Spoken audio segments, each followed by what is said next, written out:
Good evening, ladies and gentlemen. Welcome to Wynberg St Johns and welcome to the Wynberg St Johns 12th Man series. My name's Jeremy Harris. I'm the storyteller. I'm the facilitator, if you like, the interviewer as we meet some of the stalwarts of this famous club. Tonight, of course, joined by Mr. Alrick from Niekerk. Going to go through it. Club captain, trustee, former chairman. Is there anything I've left out? Vice chairman. Vice chairman. Yeah. You wore many hats, many hats. But good to have you. Thanks very much for giving us Thanks some for of your having time. me here.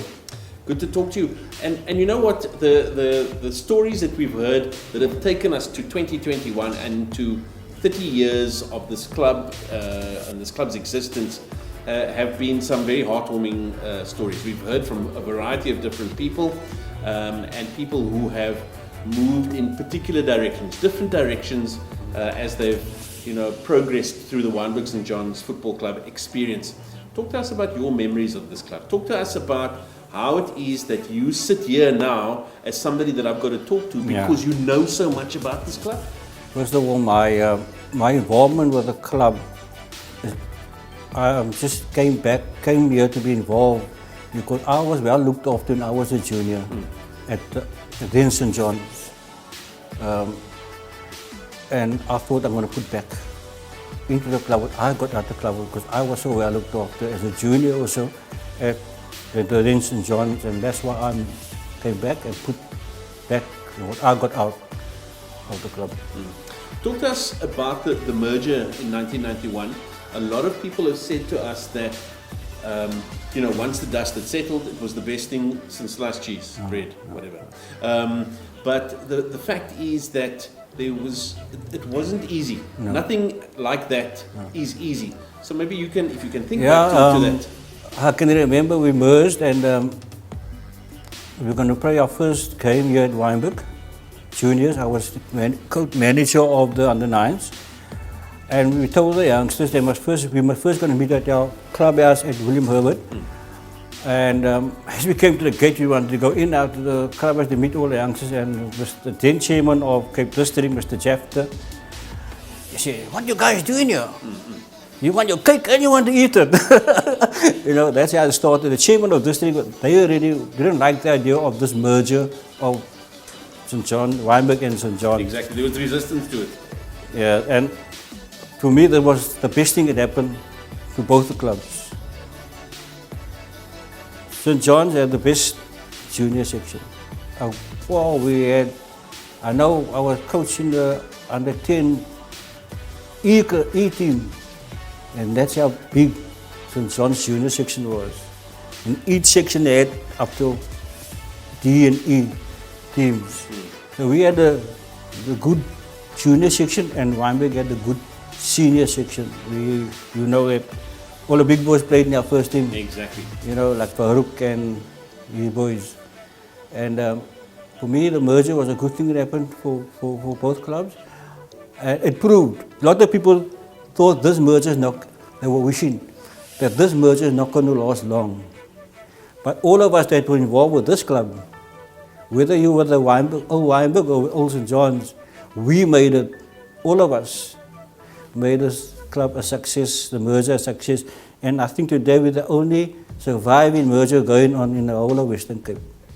And that is a proud moment and a proud thing something to be proud of. Absolutely. I was involved with this club, with the merger. And I always tell my wife, whether we were St John's or whether we were Wynberg St John's, what was so good about it, I was always in good company. There were people that I could learn from and how the club was being run and how I must behave myself, how I must teach the youngsters I'm busy with discipline, and that was, I treasure those memories of people that was always there for me. And as far as the merger concerned, I always remember our first chairman of our amalgamation, Mr. Rob Cox. Rob always, at the end of any speech he made, and always said, this merger is here to stay. And yes, we are 30 years old today. Exactly. Well, he was spot on in terms of it was here to stay. Yeah, it's because we worked together and we wanted this merger to succeed, and we achieved that. No, you certainly did. There are two things I want to talk to you about. The one, the juniors, because I think that has been an underlying theme that has come through all of the conversations we've had as part of this series. But we're going to talk about the juniors next. First thing I want to do is put out the word family, because it seems to me that I can't have a conversation with anybody without that word family coming in. It's football's important, but family is more important. Talk to us a bit about that. Family within the club. Yes, exactly. Yeah, we are good. We are very blessed at Wynberg St Johns. We have good parents, good caliber of children playing for us, and we became family. We at the end of the season we used to go camp at Claymont in the tent, and that was very nice. It was good memories also. We had good juniors, we had good parents, and I'm still friends with some of them today. My hardest time was 2 months ago. There was a man who was very good to the club with under nines. Whenever I asked him, when the nines, we never had a special trophy for player or tournament. We used to give each one a miniature trophy. And his son played for us, Mr. Joe Kohart. And 2 months ago when I got the news that this man has passed on. His wife worked hard here at the club. She was also our junior secretary, and then she became our secretary of the club. And it was sad for me to, I sent his wife a message. I said, this man was so good to the club and good to myself and the nines. And but we're still friends. Last year I was invited to his house for tea. I was sick, and then I said I would like to see me, and I went, and he always told me, "Oh, you're still involved with under nines. When are you going to grow up?" Yeah, I got a lot of good memories going to Oudtshoorn under nine with a tournament there. They had a tournament in Oudtshoorn for the boys to play. That was good memories also.